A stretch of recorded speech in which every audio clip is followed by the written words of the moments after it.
Pessoal, a aula de hoje nós vamos abordar o tema da automedicação no Brasil. Tanto para o tema do Enem, quanto o tema do tema do Enem é esse que vocês estão vendo aqui, a prática da automedicação no Brasil. Observa que ele já é um tema problematizado, já tem um problema nele, porque a automedicação em si, ela já é um problema. E para o tema da ACAF, ele vai estar dentro desse mesmo suporte, mas com um recorte assim, ó, causas e consequências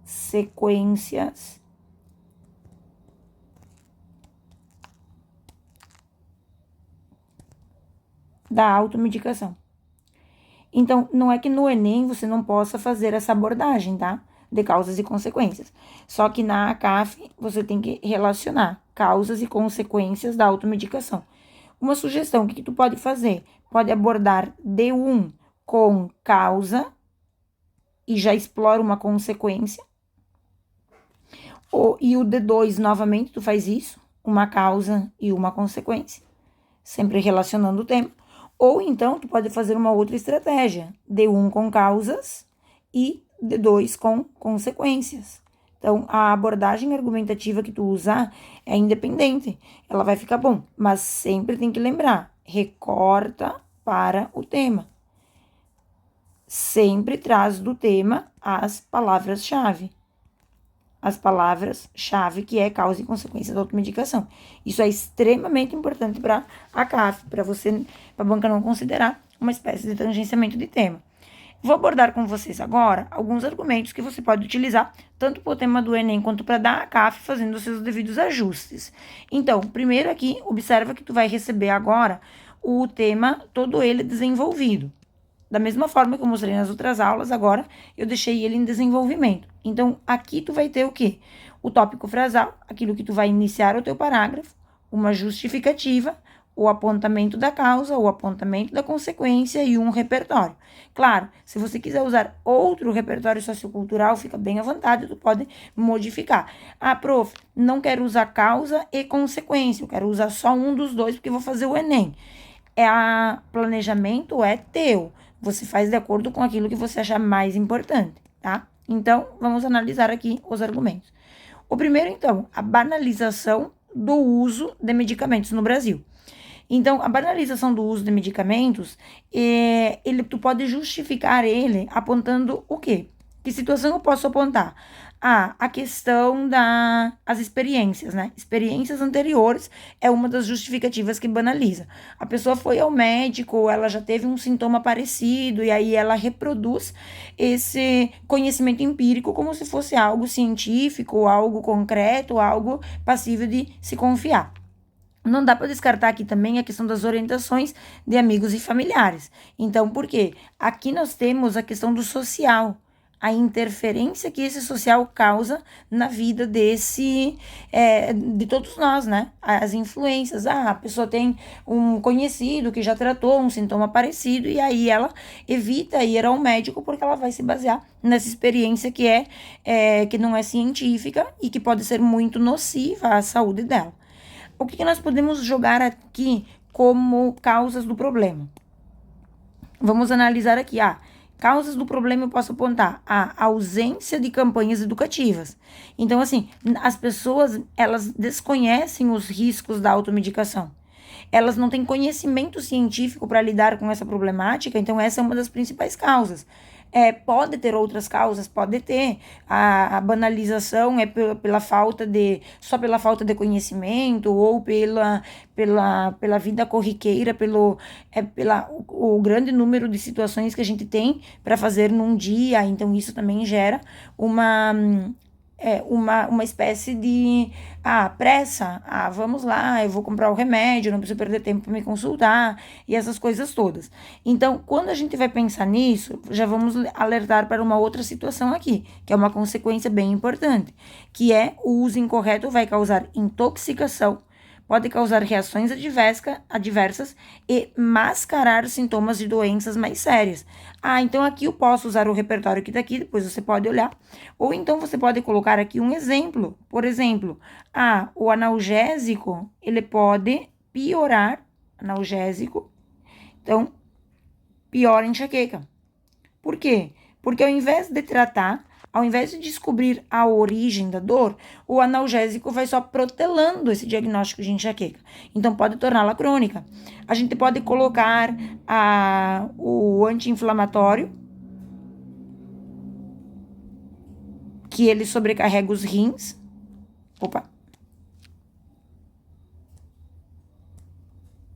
E é uma carga bem pesada, né?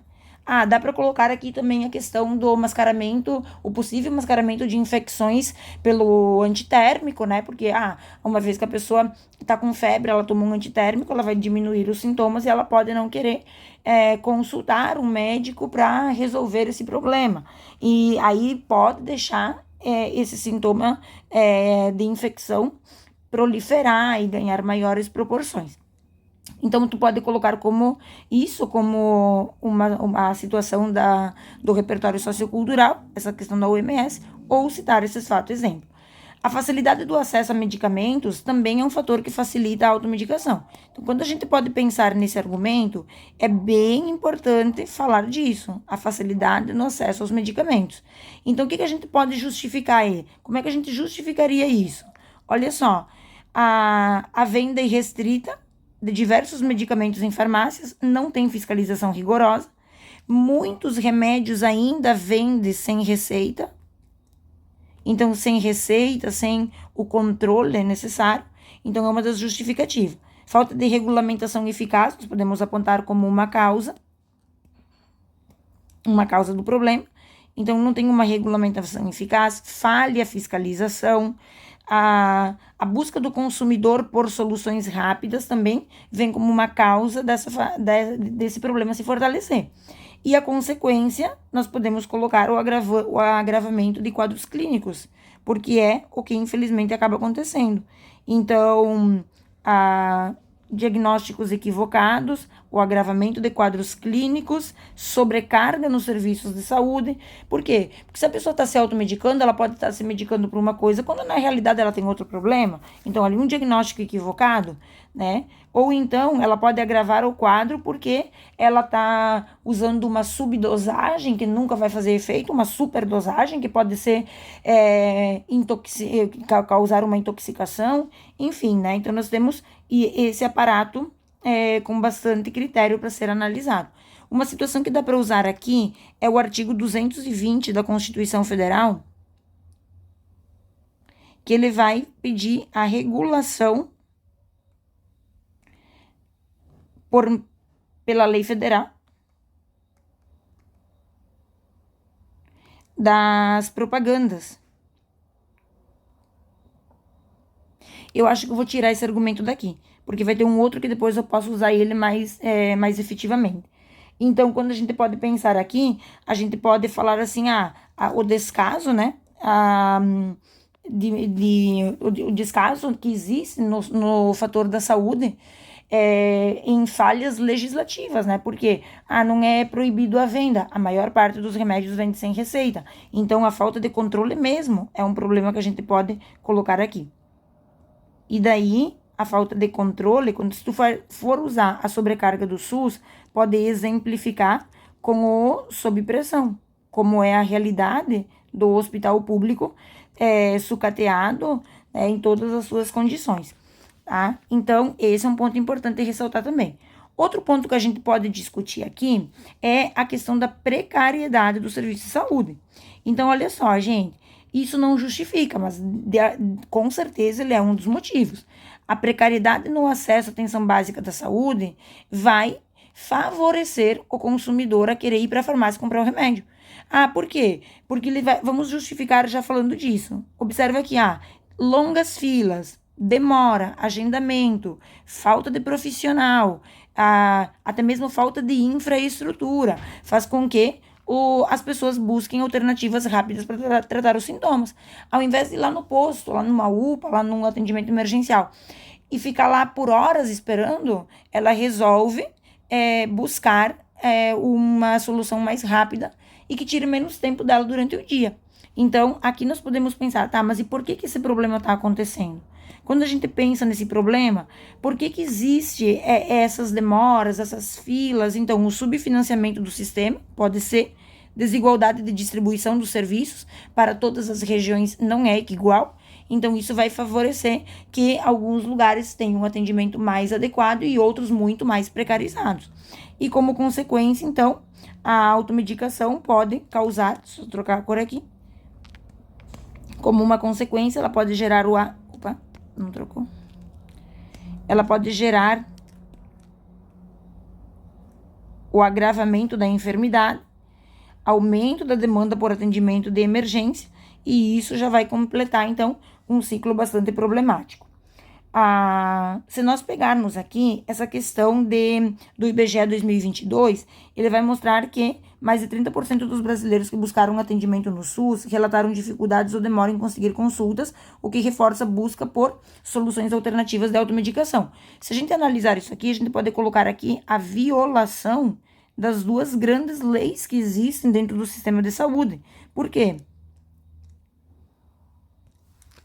Essas longas filas, elas não estão previstas, por exemplo, na Constituição Federal de 88, o artigo 196, que vai garantir saúde a todos de qualidade como dever do Estado.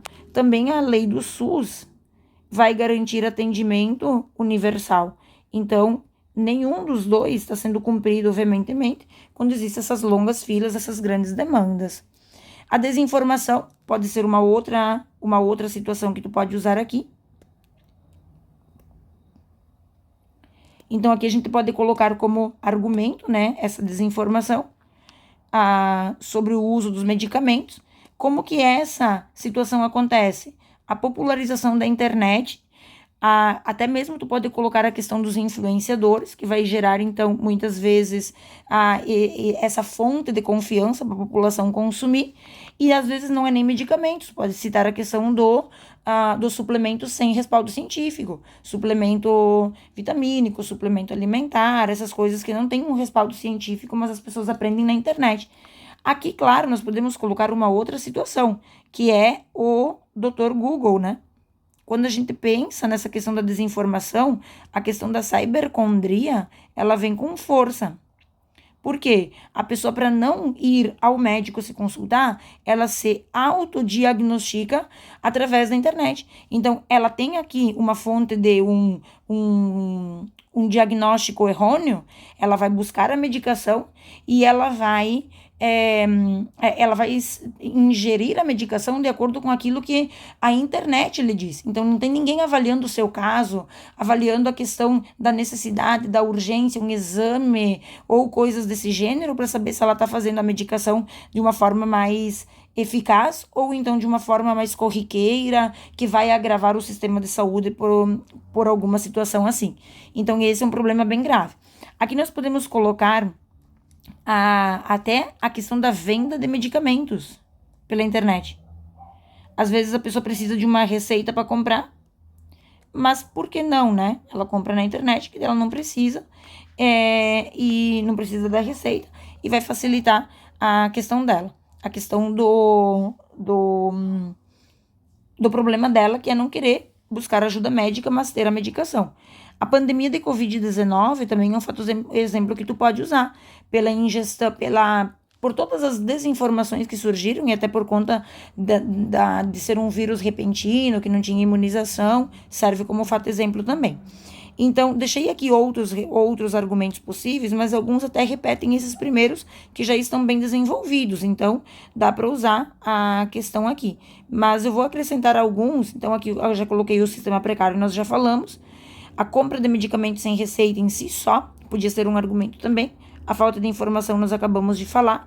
A influência social é algo que a gente pode abordar também, mas nós falamos anteriormente. E aqui alguns que não foi falado ainda. Então, olha só. Aqui nós podemos abordar a questão da publicidade de medicamentos.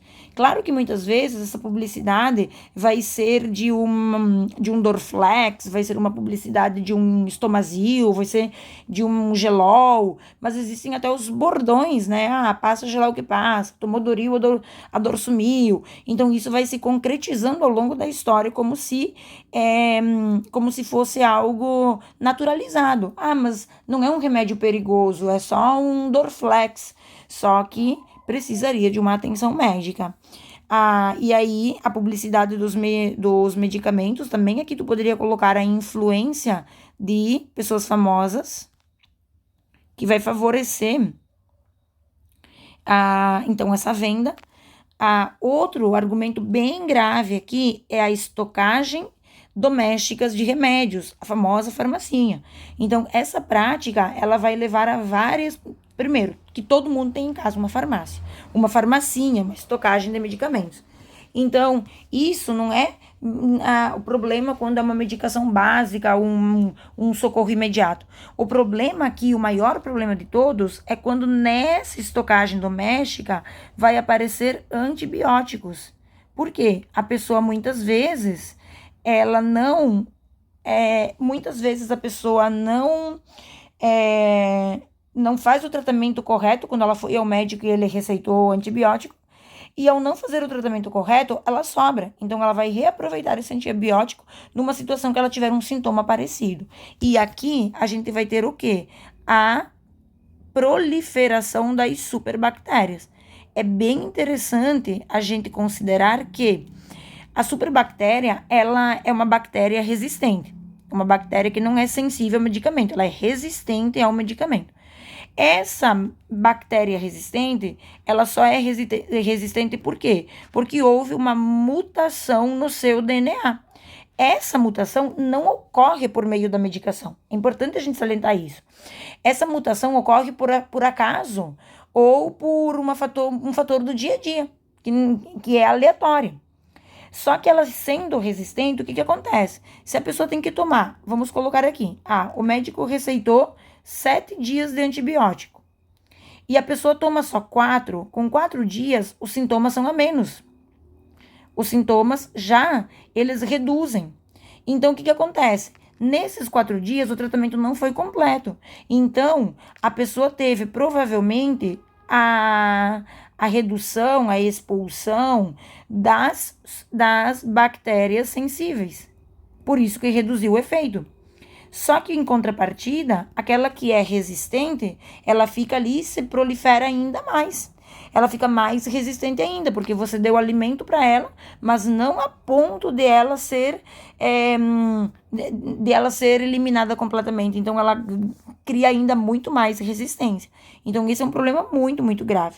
Uma outra coisa que a gente pode colocar aqui também, de argumento, que eu não coloquei, mas eu vou citar agora, a questão da lucratividade da indústria farmacêutica. A lucratividade da indústria farmacêutica hoje, ela é superior às empresas de TI e às próprias agências bancárias. Então, quer dizer, a lucratividade é extremamente grande. E o ponto aqui é o quê? Essa lucratividade não vem necessariamente com um remédio controlado ou remédio caríssimo.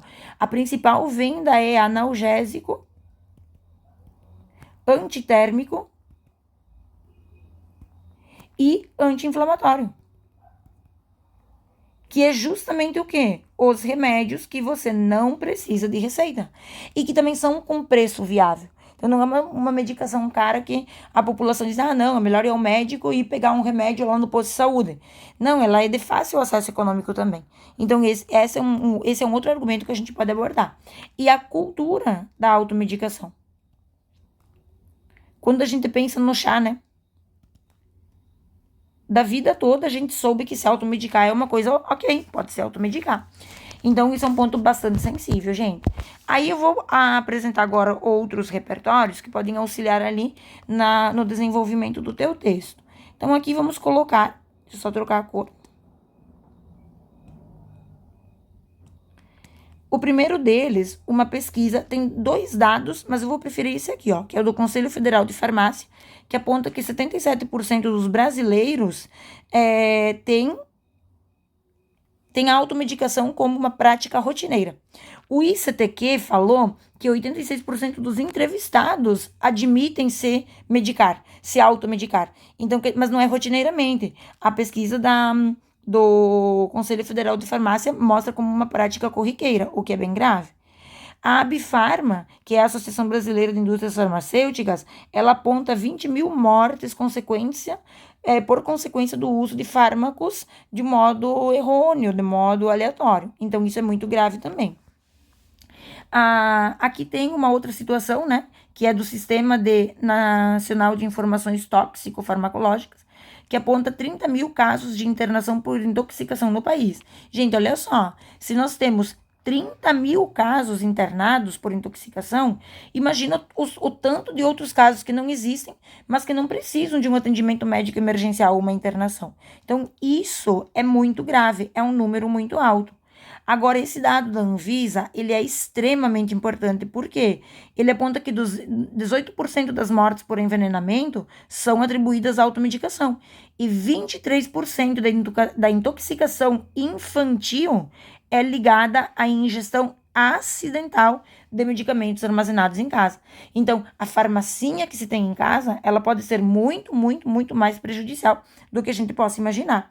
Aí, na sequência, tem um dado que vai apontar o que é extremamente, o que comprovaria o argumento da lucratividade. Por quê? Para a Anvisa, a venda de medicamentos no Brasil gerou um faturamento de 131,2 bilhões em 2022. Então, quer dizer, por que nós vamos parar a venda se está lucrando desse jeito?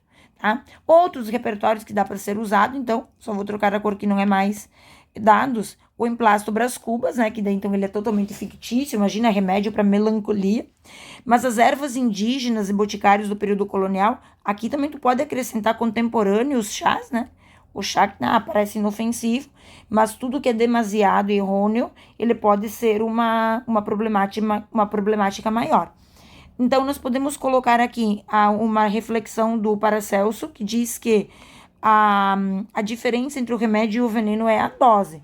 E duas outras coisas que eu quero falar. A Sociedade do Desempenho do Byung-Chul Han, ele vai fazer o quê? Descreve uma sociedade que valoriza a produtividade, a busca contínua por resultados, indivíduos que são incentivados a se autoperformar, buscando aprimorar-se sempre, cada vez mais, para alcançar o sucesso.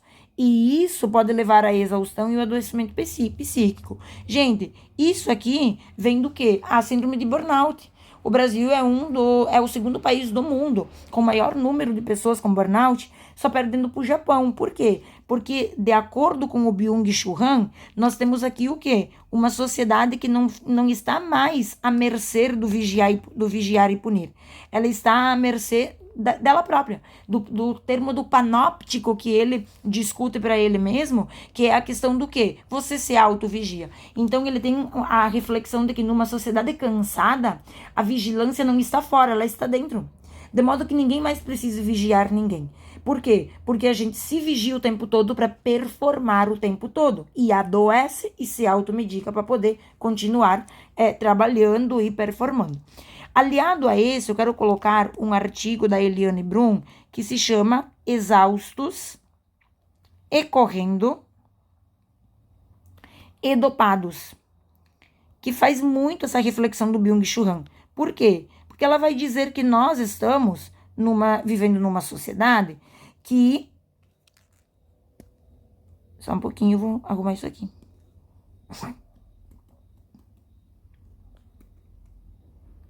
Que nós vivemos numa sociedade em que a gente está exausto, mas a gente tem noção que mesmo exaustos, a gente não pode parar, a gente tem que continuar correndo para dar conta de tudo aquilo que a gente tem que fazer. Então, exaustos e tendo que correr, a gente se dopa para dar conta disso. Então, é com uma outra reflexão, mas à mercê de tudo aquilo que o Byung-Chul Han também destaca na sociedade do desempenho, na sociedade do cansaço, que são teses que ele defende. Aqui também a gente pode colocar uma outra obra, que daí é americana, que chama Take Your Pills. O Tome Suas Pílulas vai levar à ideia do quê? O uso de Ritalina e o Adderall por pessoas que não precisam. Então, isso aqui é um uso errôneo para desempenhar mais, para se concentrar mais, sendo que não há pesquisas científicas que comprovem que a pessoa que não tenha um distúrbio de concentração ou um distúrbio de sono tenha algum resultado positivo consumindo essa medicação, que é extremamente perigosa. Afinal de contas, a Ritalina ela é da família da anfetamina. Então, claro que hoje as pessoas que podem comprar, elas ainda conseguem uma outra medicação, que é o Venvance, que não é uma medicação pública, é uma medicação que inclusive tem um alto custo, mas que também é altamente controlado porque é da família das anfetaminas. Então, muito perigoso quando a gente analisa um dado da UERJ que aponta um aumento de 800% mais, né, aumento no uso de Ritalina